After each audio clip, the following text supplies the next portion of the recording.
Once upon a time, a teenager named Lily discovered a quirky fact. Cows produce more greenhouse gases than cars. Shocked, she started a campaign to raise awareness.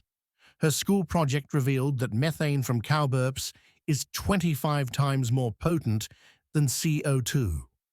Lily's campaign included a Meatless Monday challenge, reducing meat consumption to cut emissions. Her quirky fact caught on, and soon her entire town joined in. Lily's story shows how one surprising fact can spark change. Like, comment, and subscribe to support more stories like Lily's.